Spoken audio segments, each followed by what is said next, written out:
The Trumpet Daily with Stephen Flurry.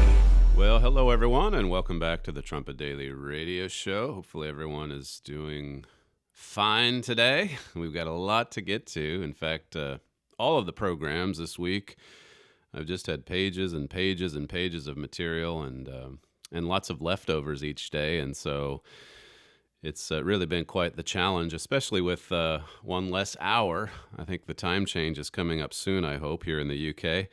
But it's a challenge to just pull everything together and to keep it relatively focused. I can remember starting 5 years ago, almost 5 years ago on radio, wondering at the time, how am I going to pull together an hour's worth of material every day? And now it's just a challenge to try to squeeze it all in. Today we'll update you on the very latest with the Wuhan flu epidemic or pandemic. And if I have time toward the end, I think we'll have time to get into just the massive amounts of government overreach, the actions that our governments are taking. It's surprising that there aren't more people concerned about some of these actions that are being taken. I think we have an article in the pipeline for the trumpet.com website. What an opportunity this pandemic represents for autocrats, for ones who want to gain more power or to grab hold of more power. And then another element to this story, you heard some of it at the top of the hour. We've thought about massive bailouts before for crises, and those are about to come our way as well. The amount of debt that our nations are going to run up in trying to give handouts to everybody now to keep the economy afloat. Well, we'll have quite a bit of that to get to on today's show.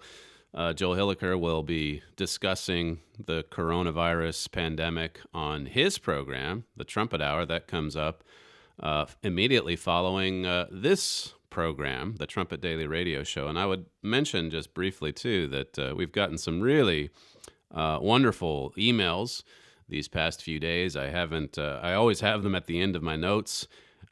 If I can squeeze them in, I do, but in case I don't, I just want to thank everyone for the encouragement and even for some of the detailed feedback that you're leaving. If you want to leave feedback, obviously you can send us an email yourself at kpcg.fm.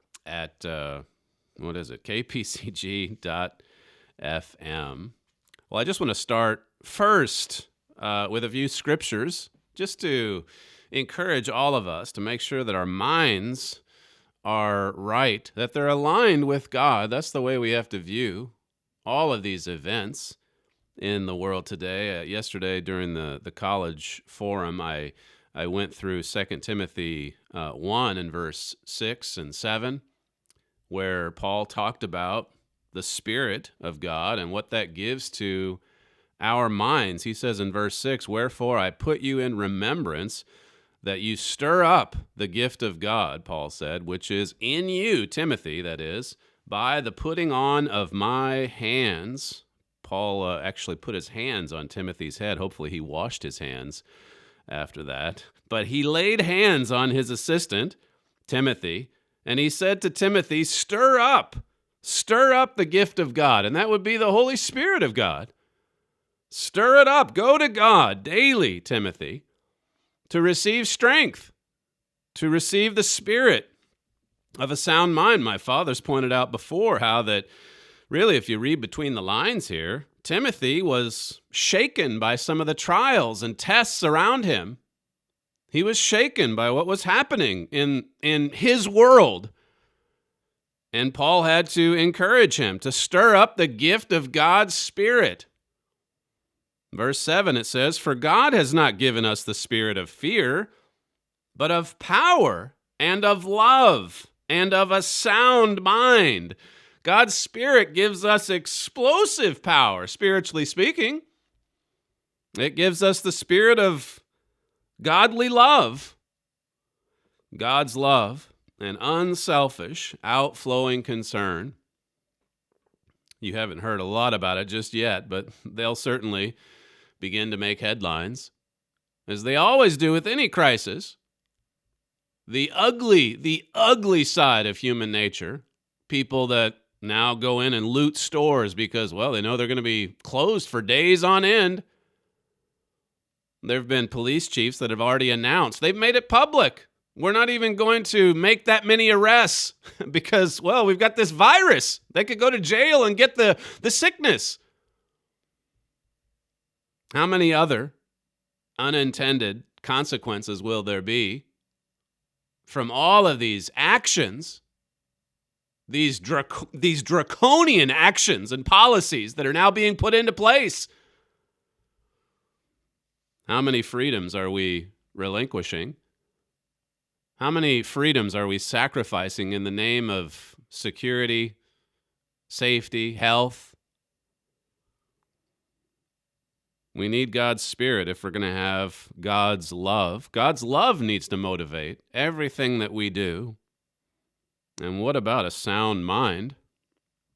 We need that in a world where more and more people are just thinking irrationally. We've talked about deranged thinking. We're living in a world where Satan has been cast down, his demons too, confined to this earth.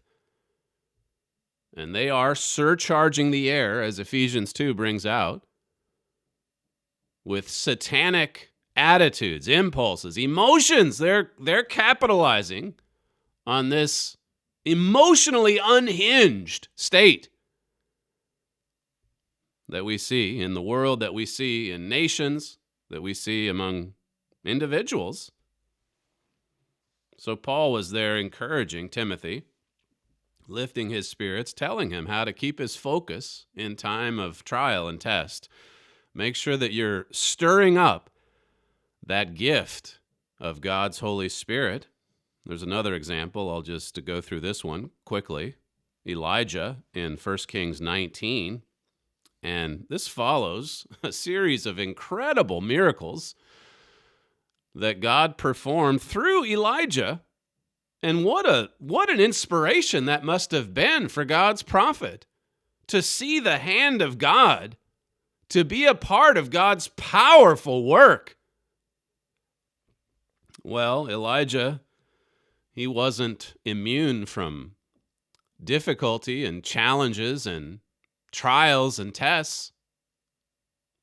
Here's one of them. In 1 Kings 19:1, it says, "And Ahab told Jezebel all that Elijah had done, and withal how he had slain all the prophets with the sword. He had performed all of these mighty works, these wondrous works, by God's power." Ahab relates that to Jezebel. And what does she do? Verse 2, it says, "Then Jezebel sent a messenger unto Elijah, saying, So let the gods do to me and more also, if I make not your life as the life of one of them by tomorrow about this time." So she basically threatens to kill, to murder Elijah, God's prophet. And she threatened to do it within 24 hours. It says in verse 3, "And when he saw that, he arose and went for his life and came to Beersheba, which belongs to Judah, and left his servant there. But he himself went a day's journey into the wilderness and came and sat down under a juniper tree. And he requested for himself that he might die, and said, It is enough now, O Lord, take away my life, for I am not better than my fathers." Now that's almost hard to believe. This great prophet of God, he was so frightened, he was so discouraged by that death warrant, that he ran off and told God, "Well, I just want to die. I don't want to go on. I can't stand the pressure." This, after all, like I say, you can read just the 2 previous chapters and see all of these miracles. All of these miracles that Elijah performed by the hand of God. The heavens, of course, stopped raining. He was fed a meal, bread by ravens. Birds came and fed him. There's the loaves and fish miracle in in chapter 17. He's in that widow's house where God replenished her supplies, her food. He revived that widow's son back to life as well. That's an astonishing miracle. Someone was raised to life. Chapter 18, he calls fire down from heaven. He prayed for the rain. And then one of my favorite miracles right at the end of chapter 18, he outran Ahab's chariot. God just puts that in there for good measure. God was with him. God empowered him. God gave him strength. God gave him youthful vitality. Through him, God raised people to life. And yet here he is in chapter 19. He's withdrawn into a wilderness. He's lonely. He's tired. He's discouraged. And he asked God if he could just die right there. Well, God encouraged him to stir up the gift of his Holy Spirit. God encouraged him to go back to the basics, to establish himself on a sure foundation. God had him get his mind on the work. And we can't lose focus on God's work at any time, not even a time of turmoil and strife and difficulty. 1 John 4 and verse 18 says, "There is no fear in love, but perfect love casts out fear." If God's love, here again, it's the Spirit, God said through Paul, it's the Spirit of power and of love and of a sound mind. If we have the love of God, it casts out fear. We don't have to worry. Now, we practice, as I've said this week, we practice the laws of health and hygiene. But then, as one of those health laws says, we also have a positive mental outlook. We live by faith. We trust in God. We look to God. Now, that just removes all the worries and the fears that so many people grapple with in the world today. Verse 5 here, it says, "And as he lay and slept under a juniper tree, behold, then an angel touched him and said to him, Arise and eat. And he looked, and behold, there was a cake baking on the coals and a cruse of water at his head. And he did eat and drink and laid him down again." So here's another miracle. God fed him yet again. He was feeding him physically and spiritually.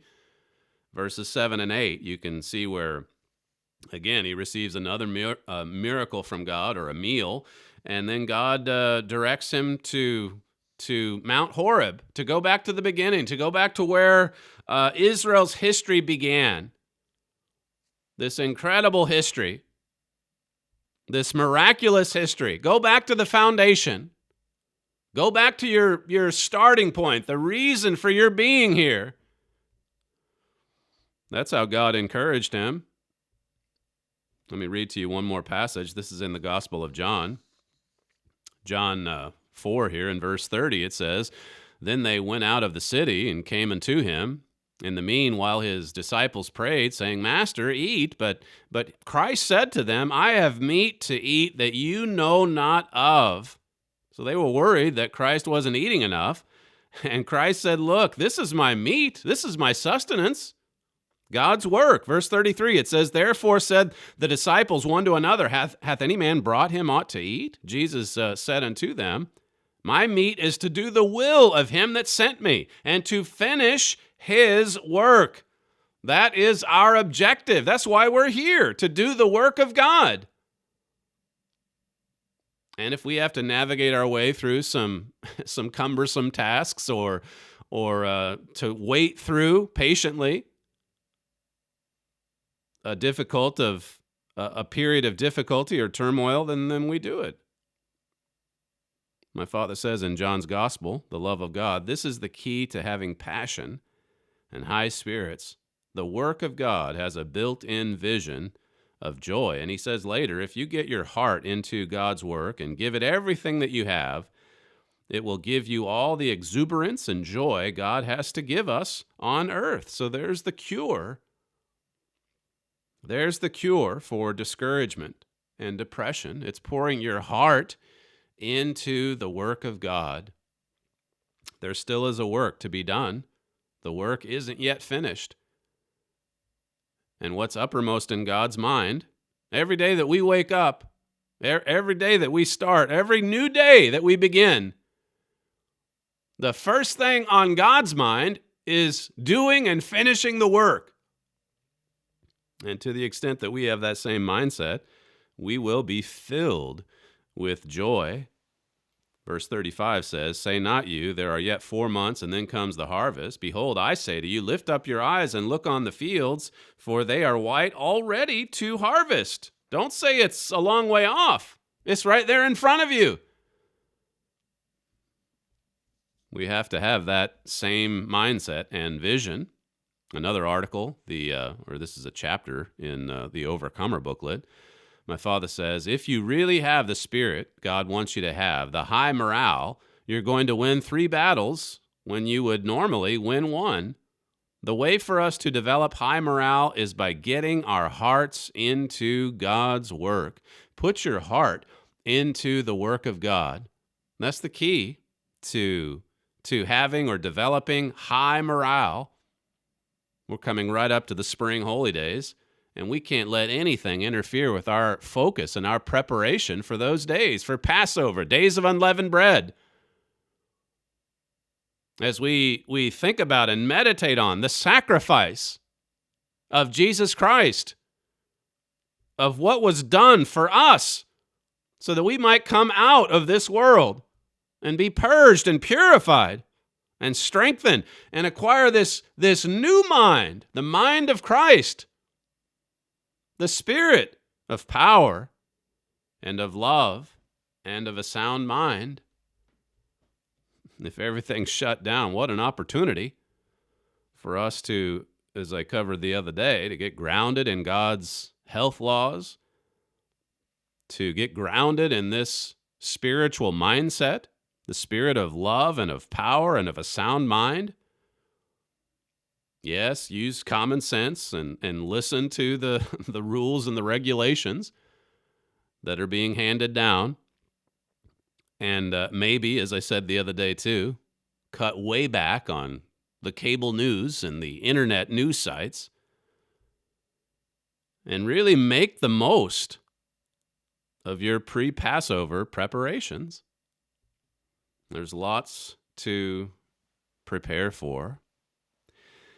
Well, on to the news items. The current count now, the confirmed cases of coronavirus, 202,000 worldwide, and there have been 8,000, just over 8,000 deaths worldwide.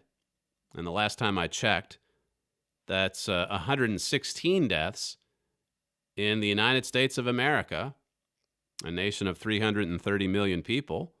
Now, overall, with the 817 deaths yesterday, that represented the highest death count yet during this 3 months or so that we've seen this pandemic grow and spread. Italy continues to be the hardest hit nation. As I covered earlier in the week, they have an older population.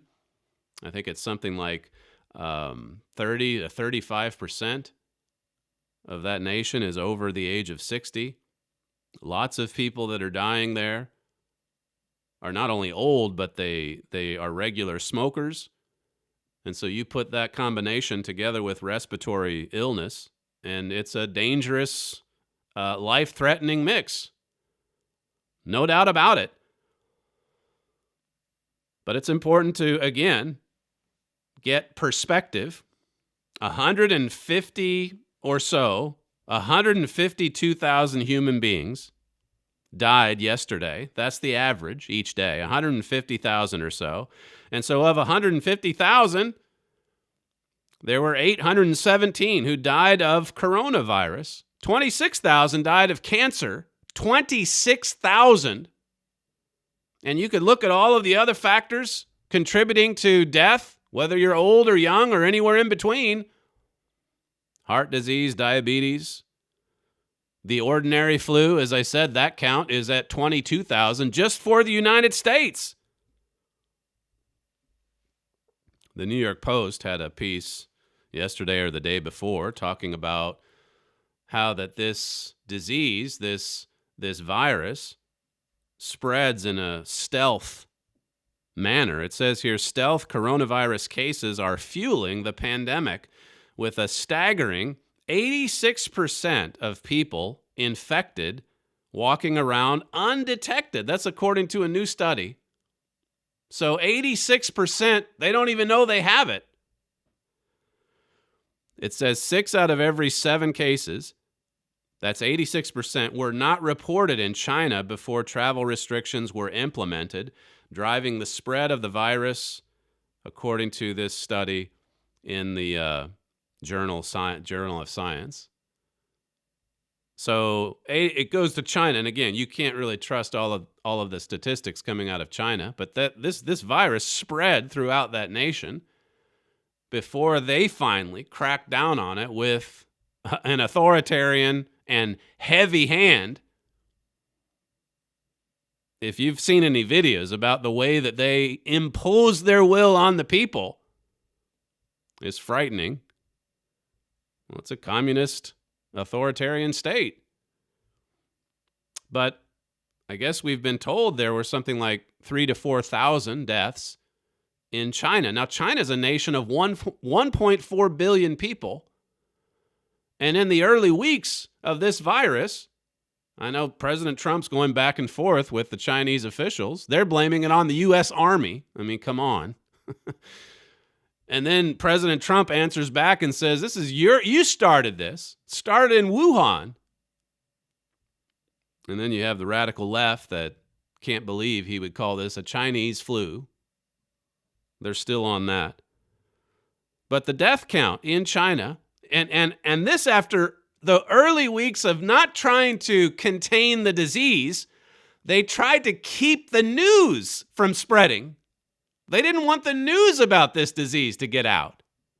They were more concerned about containing that than they were the disease itself. And even still, the death count, 4,000.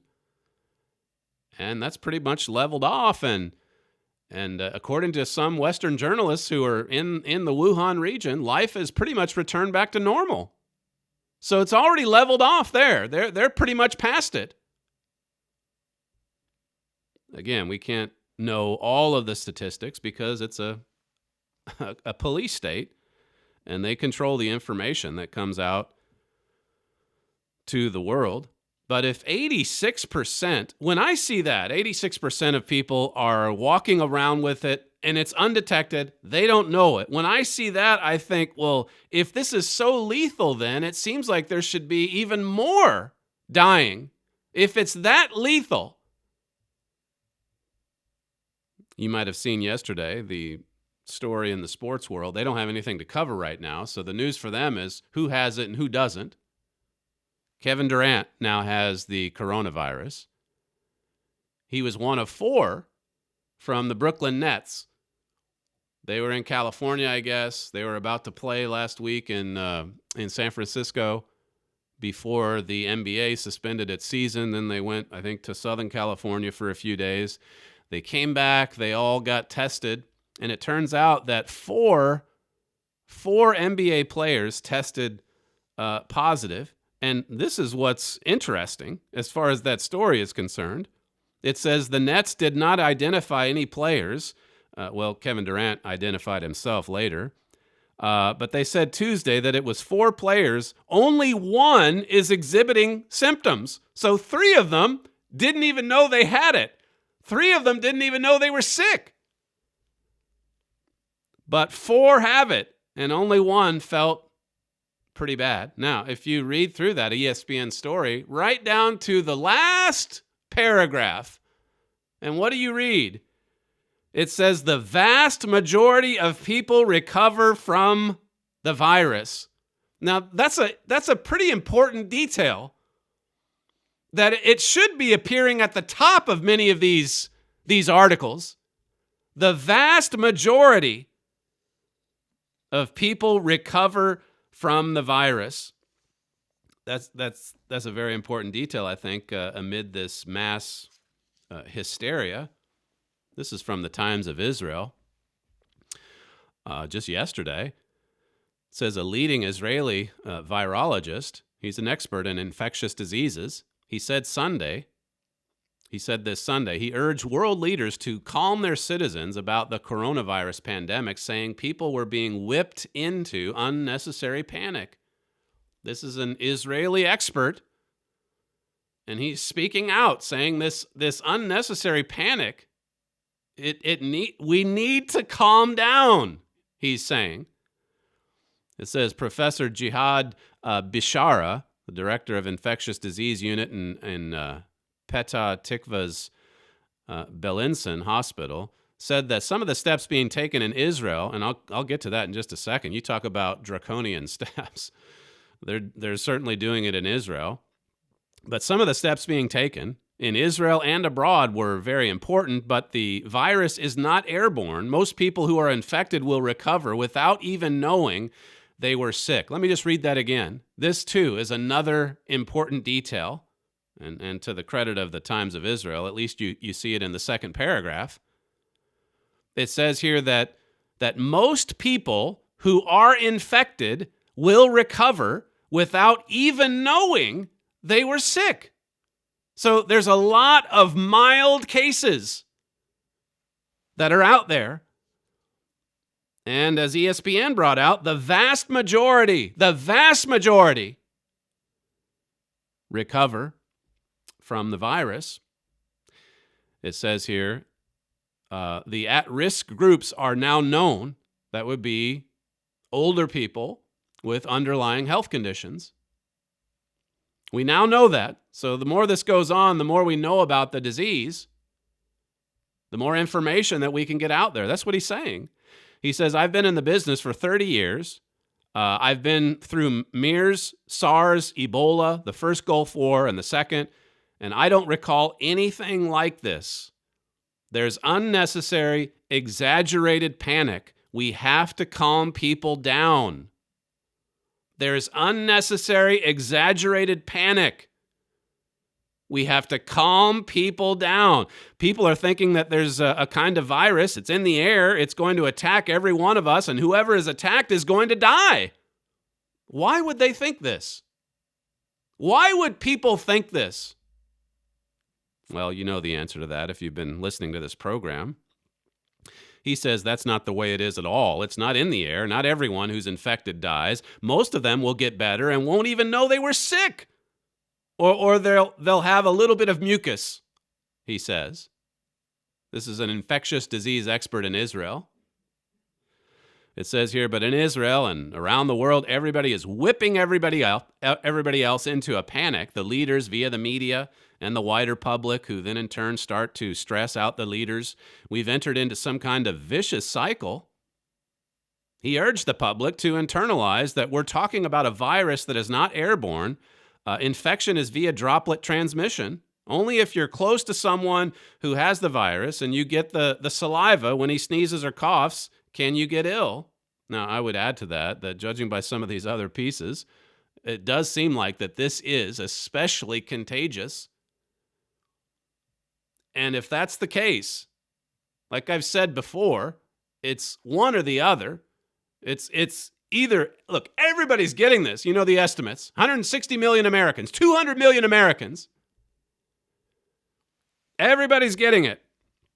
Well, if that's the case and it's 10 times more lethal than the ordinary flu, then there should be mass death. Tens of thousands, I would think. Now, I'm not a doctor. I'm not a mathematician. But I can look at the figures as I did yesterday. I can compare them to 2009. You can compare them to what's happening every day with things like the ordinary flu. So yesterday was the worst so far, 817 deaths. We'll see what it is today. Is it going to keep going up? We'll know more, I'm sure, in the next few days. We'll know a lot more, I'm sure, in a week or two. But in the opinion of this virologist, he's saying the attention this is being given is overblown and the actions taken, they've gone too far. We need to calm the public down. He says the virus did not appear to be too intelligent. Unlike flu, which is very intelligent, it changes, adapts, and it infects people via their airway passages. Bishara said some of the harsh steps taken in Israel, which has essentially closed its borders, limited gatherings to no more than 10 people, closed all educational facilities, and shut down malls, restaurants, and places of entertainment and culture, were motivated by the leaders' acknowledged awareness that the Israeli health system will buckle under any further strain. That's what it's about. Well, it's not just about that. Like I said, this is an ideal time for autocrats, for people who want more power. But also, what does it say about our medical system? They can look at this and they know there's mass hysteria. They know how many beds that they have. They know that if there's a run on the hospitals, it would just break the system. So they're trying to prevent that. I got a text yesterday from NHS saying if I start to feel this way or that way, don't go to the hospital. Stay where you are. Call the doctor, and most likely he's going to tell you stay where you are. They don't want everybody in Britain running to the NHS. If you think it's mass hysteria now, what would it be like if everyone ran to the hospital all at once? So here's Israel taking other actions to try to make sure that doesn't happen. This is from another piece at the Times of Israel. The government on Sunday approved a proposal to allow Shin Bet, that's their security service, to perform mass surveillance on Israelis' phones without requiring a court order. They don't even have to go get it from court. They can basically spy on you. Because of this disease, because of this virus, they can track your movements. It says Shin Bet will then relay the information to the health ministry. It says, which will send a message to those who are within 2 meters of the infected person for 10 minutes or more, telling them to go into quarantine. If you were 2 meters, that's 6.6 feet, 6.5 feet. So here's the security services working together with the health ministry, following people, tracking them on their phones, and then, spying on the guy next to him as well. Does this sound familiar? This is like the deep state. This is like what they did with Donald Trump. They get Carter Page, then they go to the second and the third generation after that. Well, if you contacted Carter Page, and this is the way they're treating that illness, you get into quarantine right away. Here's another one from the Times of Israel. It says the health ministry announced sweeping new restrictions to curb the spread of the coronavirus, requiring Israelis not to leave their homes unless for essential needs. The ministry says going to parks, don't go outside. This is how human nature, or the world of Western medicine, this is how they view safety and security and health. Don't go outside, they say. Don't get fresh air. Don't get vitamin D from the sun. Don't get exercise, I guess. Maybe they'd say exercise in your room, I suppose. The ministry says going to parks, playgrounds, the beach, pools, libraries, museums, national parks, and other public places is forbidden. It's forbidden. That's Israel, the lone democracy in the Middle East. It's forbidden now. So they're basically on lockdown. It says, among other orders and guidelines, the ministry advises those at greater risk from the virus to avoid having people over or leaving their homes unless for essential needs. And then another report, this is from the defense minister. Listen to this and see if this is going to help calm people down or get them riled up. It says, Defense Minister Naftali Bennett, speaking in Tel Aviv, where a hotel has been turned into an isolation center for coronavirus patients with mild symptoms, warned that people needed to heed guidelines and stay away from the elderly. Fatality rates among the young are very low, but 1 in 5 grandparents hugged by their children who don't know they are carrying the virus will die.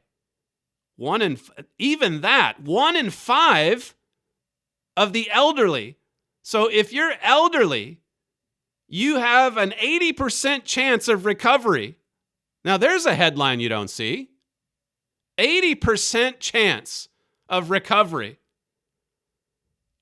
I think some older people would take those odds and think, I'm going to go ahead and live my life. I can't speak for everyone, obviously. But for this is the defense minister. It says here, make videos and send them to grandma and grandpa, but don't go and see them. You are a ticking bomb. That's how they're trying to calm people down in Israel.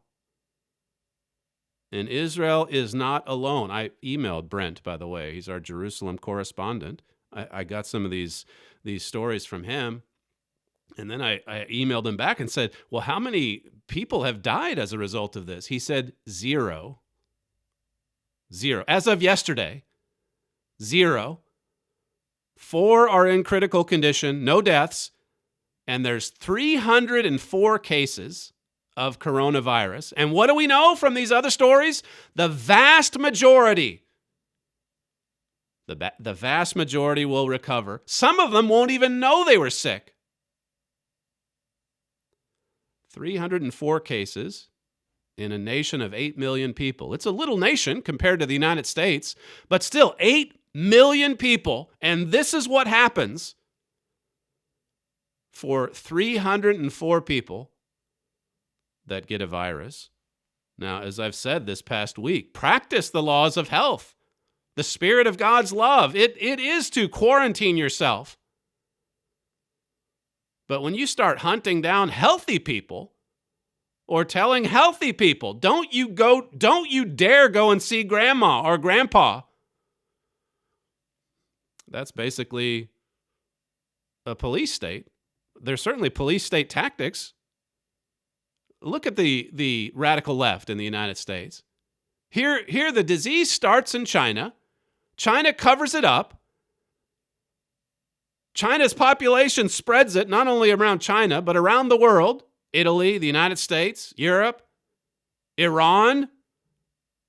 There's a story at the Wall Street Journal just last week talking about the Qom facility in Iran and how the Iranians, they have this close relationship with Chinese officials, and there's Chinese people coming in and out of there, scientists and so on, and how that's why there's such a pretty big death toll in Iran as well. But yet you have the radical left in the United States saying that, well, really, we need to look to China because they've gotten control of the disease. So here they start and spread the disease. And you have these Marxist radicals in the United States saying, really, those authoritarian tactics that China used, they were pretty effective. And you have governments, people in high positions of power that are taking actions that not that long ago, it really would have offended our American sensibilities or our British sensibilities to give up these kinds of civil liberties, these kinds of freedoms for this to be under house arrest, basically, to be ordered not to go outside. This is from the Times of London. Far-reaching emergency powers that will allow the police to detain people who may be infected with the coronavirus and force them to be tested will pass through the Commons within days without a formal vote. This is right here in Britain. It says the bill will also allow people to be detained under mental health laws if one doctor deems that they are in need of urgent treatment rather than 2. So it doesn't even take 2 doctors. Just one. If one doctor decides that, he needs to be detained, this is in Britain. As one of our listeners tweeted, you better hope that your doctor likes you. You have Boris Johnson. He's caving into pressure from every direction. Just a few days ago, it was pretty much common sense quarantine measures.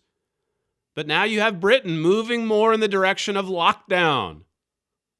That's the word for the day, lockdown. We've got to lock it down. The sad part here in the UK, here again, and you're having more and more people in the United States calling for this. Well, if the elderly are the ones that are the most vulnerable, why don't we just lock them down?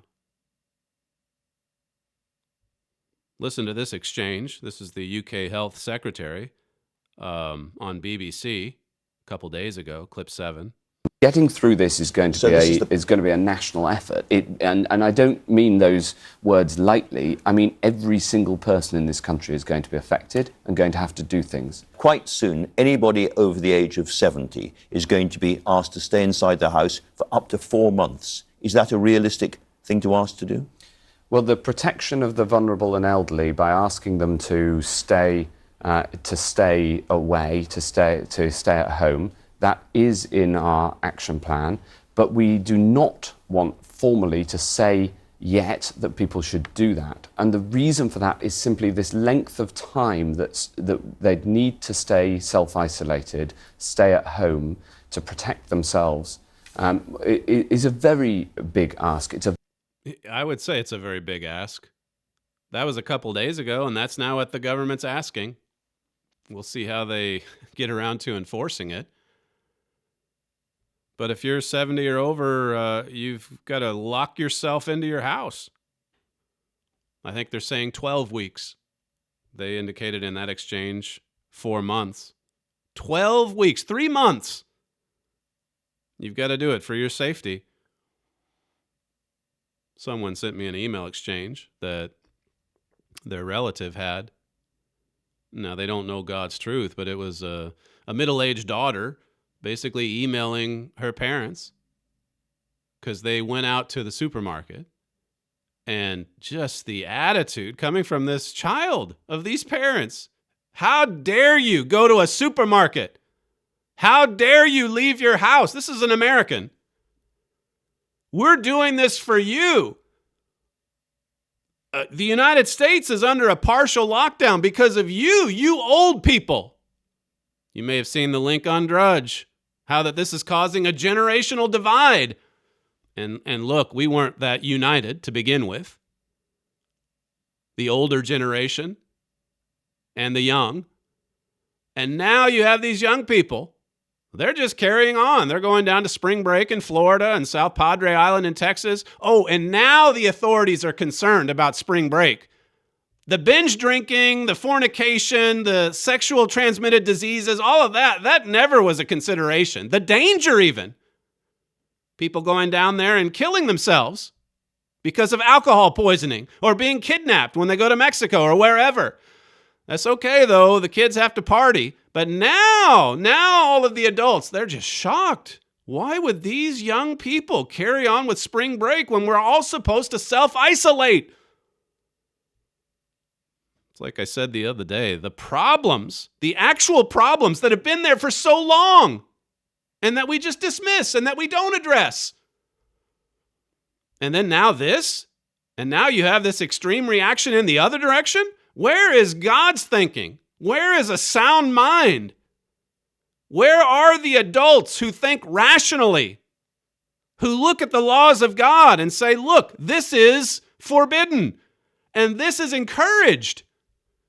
And here's how you deal with disease. Here's how you deal with sickness. Here's how you prepare for marriage. Here's how you build a family. Here's how you honor the elderly.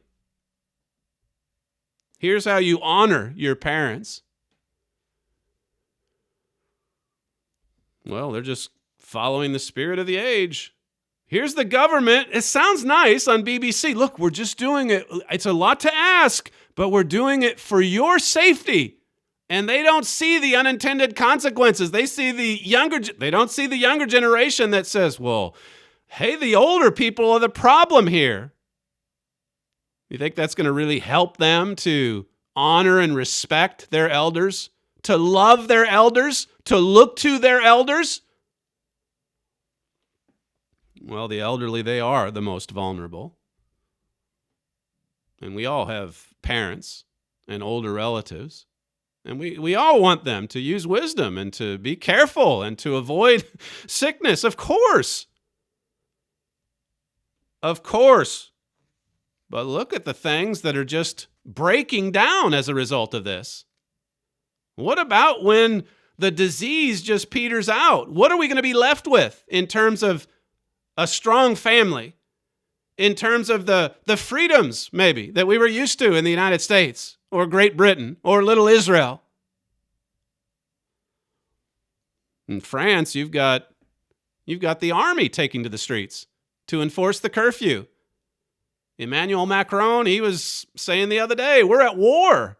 We are at war. Who was it? Bill de Blasio said that we have to establish a war footing. This is their World War III. This! My father's made the point about Germany, all these actions that France takes, and how that Germany, no doubt, is right behind their shoulder, just kind of observing, seeing what France is able to get away with or say or do. And then wait for the strong man. When that man emerges, there's going to be quite a few people that say, you know what? We need an authoritarian. We need a good autocrat. We need it for our safety. We need it for our protection. Well, as I say, some of these things are happening even in the United States. President Trump, even as it was Monday, I think it was, when he announced, really, they were recommendations. They weren't to be imposed upon the general population. But there have been quite a few governors and mayors and city officials that have taken that, and they're running with it with the kind of language you would expect from an autocrat. Now, we've been told over the past 3 years that President Trump's an autocrat, that he's a dictator, that he's Adolf Hitler. You ought to listen to some of these governors in New York City, mayors. I've mentioned Ohio. A complete shutdown. And then they're saying it's going to be for months. Now, even China, they started it. They had the worst case of it, and they're moving on. And it's been, 3 months? But no, now this is going to be so bad.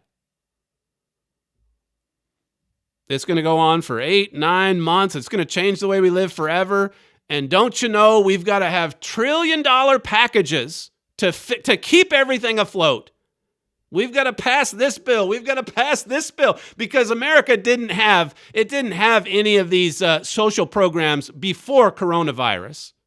We didn't have unemployment. We didn't have food stamps. We didn't have any of those things. Now we've got to implement just all these new policies and trillions of dollars. Now, I wouldn't be surprised if in the short term there's yet another boost for the United States. But the long-term forecast, what are we doing to ourselves? What are we doing to our future, our children? Someone sent me this quote from Mr. Armstrong's healing booklet. It says, "What then is the medical profession? Remember, it's only one of several of the so-called healing arts developed by man. But the medical fraternity is by far the largest in number." It says they are allotted a very huge sum of money to operate a lobby in Washington, D.C. to influence government legislation. The medical profession has become so powerful that an MD could quarantine even the President of the United States. This is Mr. Armstrong writing a half century ago. How prescient was this? He could quarantine the president and enforce his virtual imprisonment in the White House. In such an instance, the medical profession has even more power than the President of the United States. So here's President Trump, a businessman. He's coming out with these big, statements every day, and his task force is behind him. And you've got Dr. Fauci who comes forward. He's one of the most powerful people in the United States right now, if not the most powerful. And what did he say the other day? If we're overreacting, that's good. That's what we need. We need an overreaction now. And so many others are saying, hit the panic button. Peggy Noonan says, if you say don't panic, there's something wrong with you. You're part of the problem. Listen to Governor Cuomo of New York. This is the announcement that he made a day or two ago, clip 8. There will be no more gatherings of 50 plus people. So if you were hoping to plan a graduation party, you can't do it in the state of New York. You can't go do it in the state of New Jersey, and you can't do it in the state of Connecticut. Casinos, we all have casinos. If I close my casinos, but New Jersey keeps their casinos open, we're going to have the same problem. All casinos will be closed effective 8 p.m. tonight, and they will stay closed until further notice. On all these closings, they are all until further notice, and hopefully I can coordinate with the other governors so we can have the same opening period, just the way we had the same closing period. Gyms are closed effective 8 p.m. tonight. I know that's a specific hardship for the people in this room because I can all see you are in masterful shape, buff even. There are other ways to exercise. So everything's closed, says the governor of New York. The governor of Ohio, or what was it, Illinois the other day, no matter how healthy you feel, if you can, stay home. And again, not all of these are mandates, but you hear the way the governor of New York speaks there. The Maryland governor, he banned church gatherings of more than 50 people. And when he made that statement, there were 37 confirmed cases of the Wuhan virus. 37 in a state! And there's all these bans that are happening. Orange County, out west, all public and private gatherings of any number of people, including at places of work, occurring outside a single household or living unit, are prohibited. President Trump comes out and says, this is what we're suggesting. And boy, these autocrats at the lower level, they are imposing these restrictions. That's really going to help tamp down the panic, the level of panic. Cal Thomas, in his column this week, it says, according to dictionary.com, panic is a sudden, overwhelming fear with or without cause that produces hysterical or irrational behavior and that often spreads quickly. How about that?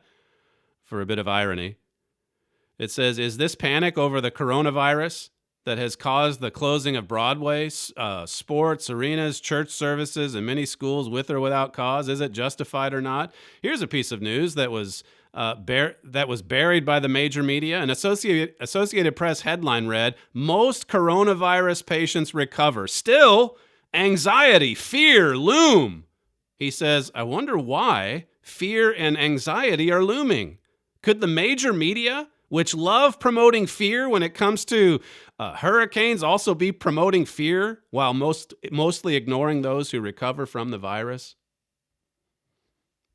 It says last Friday, CBS reported on the number of people infected, but waited until the last sentence to say this: the vast majority of cases are mild, and almost half of those infected have recovered. He says, finally, are we being subjected to doublespeak when, on the one hand, we are told the coronavirus is nothing to be afraid of if we take precautions, and on the other, we are told to run for the hills? Is this a biblical plague or a manageable ailment? Are we facing the judgment of God, or will this too pass like the flu or a cold or other ailments from which most of us recover? He says, if the weather is difficult to accurately predict, why would anyone think forecasts related to a virus might be accurate and trustworthy? So he's just asking some good questions. But the response coming from government officials all over the world is that you must trust the experts. The experts know. There's so many unknowns here. It's going to be, well, we're going to have some interesting programs, I think, in a few weeks. Either way, whether this intensifies through the spring and summer months or whether it dies down, there are, I think, some pretty good articles out there that are already talking about the recovery effort. Victor Davis Hanson had an excellent piece yesterday, and hopefully I'll have some time on tomorrow's program to go through that. But if you're looking at your clock, as you can see, we are out of time for today's program. Don't forget about Trumpet Hour. That comes up in a few minutes. You're listening to Stephen Flurry, and this is the Trumpet Daily Radio Show. Email us, td@kpcg.fm. We'll see you tomorrow.